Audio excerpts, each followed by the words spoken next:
మన పురాణములు.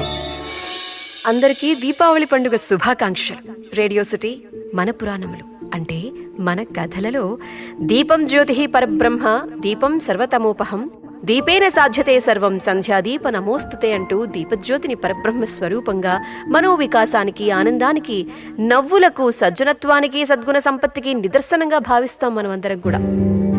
మహిళామణులందరూ కూడా ఆశ్వయుజ బహుళ చతుర్దశి నుండి కార్తీక మాసం అంతా కూడా సంధ్యా సమయంలో మట్టి ప్రమిదలలో దీపాలు వెలిగించుకుంటారు. చివరకు ఆ దీపాలను ముత్తైదువులు కార్తీక పౌర్ణమికి సముద్ర స్నానాలకు ఆచరించేటువంటి జీవనదులలో వదులుకుంటారు. ఇవి సౌభాగ్యానికి, సౌశల్యానికి, సౌజన్యానికి ప్రతీకలుగా భావిస్తారు. పైగా ఈ దీపావళి శరదృతువులో అరుదంచడం అనేది మహా విశేషమని చెప్పుకోవాలి.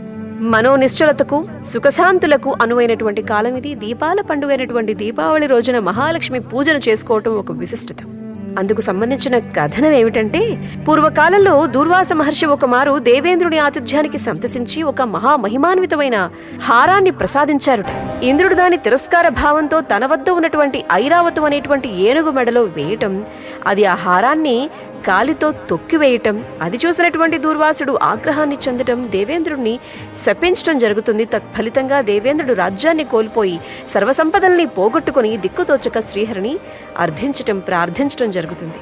ఈ పరిస్థితిని గమనించినటువంటి శ్రీ మహావిష్ణువు దేవేంద్రుని ఒక జ్యోతిని వెలిగించి దానిని శ్రీ మహాలక్ష్మి స్వరూపంగా తలచి పూజించమని చెప్పి సూచిస్తారు. దానికి తృప్తి చెందినటువంటి లక్ష్మీదేవి అనుగ్రహంతో తిరిగి త్రిలోకాధిపత్యాన్ని, సర్వసంపదలను పొందుకున్నారు అని చెప్పి పురాణాల ద్వారా మనం తెలుసుకోవచ్చు.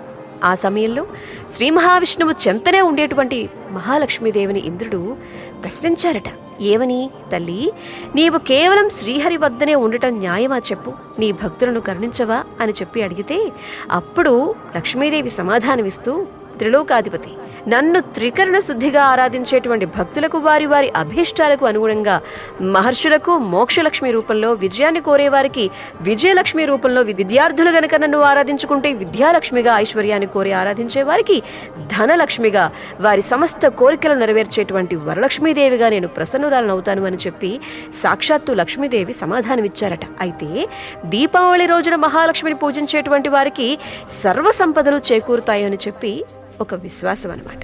ఒక నరకం, అంధము అంటే దక్షిణాయన పాపకాలం నుండి తప్పించుకుని తరించడానికి ఉత్తరాయణ పుణ్యకాలంలో జ్యోతిని దానం చేయడం అనేది ఉత్తమోత్తమ కార్యంగా భావిస్తారు పెద్దలందరూ కూడాను. ఆశ్వయుజ మాసంలో వచ్చేటువంటి బహుళ చతుర్దశి, అమావాస్యలు పరమ పవిత్రమైనటువంటి రోజులు. భక్తి విశ్వాసాలతో, ఆనందోత్సాహాలతో దేశమందరూ, పిల్లలు పెద్దలు అందరూ కలిసి దీపావళి పండుగను జరుపుకుంటారు. దివ్వి దీపావళి, మళ్లీ వచ్చే నాగుల చవితి అంటూ పిల్లలందరూ కూడా గోగునార కట్టెలకి చిన్న చిన్న గుడ్డ ముక్కల్ని కట్టి వెలిగించి దిష్టి తీయడాన్ని కూడా మన సంప్రదాయంలో కొన్ని ప్రాంతాల్లో మనం చూస్తూ ఉంటాం అన్నమాట. వెలుగునిచ్చేటువంటి దీపావళి అని చెప్పి అర్థం ఒకటైతే, సాయం సమయంలో దీపాలు వెలిగించి ముందుగా పిల్లలు దక్షిణ దిశగా నిలబడి దీపాన్ని వెలిగించుకోవటం అనేది ఉల్కాదానం అని చెప్తారనమాట.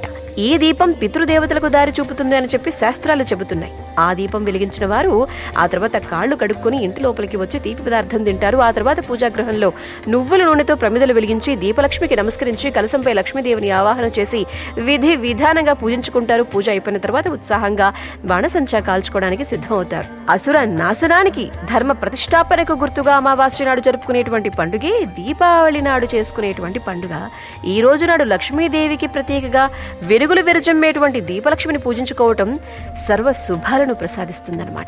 అయితే ఈ దీపావళి పండుగకు సంబంధించి ఎన్నో కథలు ప్రచారంలో ఉన్నాయి కాబట్టి ఆ కథల వివరాల్లోకి వెళ్ళిపోతే గనక, రావణాసురుడితో జరిగినటువంటి యుద్ధంలో విజయం సాధించినటువంటి శ్రీరామచంద్రమూర్తి సీతాదేవి సమేతంగా అయోధ్యకు విచ్చేశారు. ఆ విచ్చేసిన రోజు ఆశ్వయుజ మాసం అమావాస్య అని చెప్పి రామాయణం చెబుతోంది.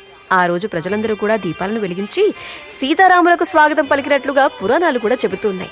ఇక నరకాసురుని యొక్క సంహారం గురించి, ఆ తరువాత రోజు నరకాసురుని యొక్క పీడ వదిలిపోవడంతో ప్రజలందరూ కూడా అమావాస్య రోజు దీపాలను వెలిగించినట్టుగా మనం పురాణాల ద్వారా తెలుసుకునేటువంటి మరొక కథనం. ఇంకొకటి, దేవతలు రాక్షసులు అమృతం కోసం అని చెప్పి పాల సముద్రాన్ని చిలుకుతూ ఉండగా లక్ష్మీదేవి ఉద్భవించినటువంటి రోజు కూడా దీపావళిగా చెబుతారు. అష్టైశ్వర్యాలను ప్రసాదించేటువంటి లక్ష్మీదేవిని దీపావళి రోజు సాయంత్రం పూజించుకోవడం చాలా విశేషం. ఇక మహాభారతంలో కౌరవులు సాగించినటువంటి మాయా జూదుల్లో ఓడిపోయినటువంటి పాండవులు అరణ్యవాసం చేస్తారు. ఆ అజ్ఞాతవాసం పూర్తి చేసుకుని తిరిగి తమ రాజ్యానికి వచ్చిన రోజు కూడా దీపావళిగా చెప్తారు. అలా పాండవులు తిరిగి వచ్చినటువంటి రోజు దీపావళి పండుగ. ఇన్ని కథనాలు, ఇన్ని సంతోషాలు జరిగినటువంటి రోజే ఈ పండుగ రోజు. మరొక్కసారి అందరికీ దీపావళి పండుగ శుభాకాంక్షలు. Radio city podcast.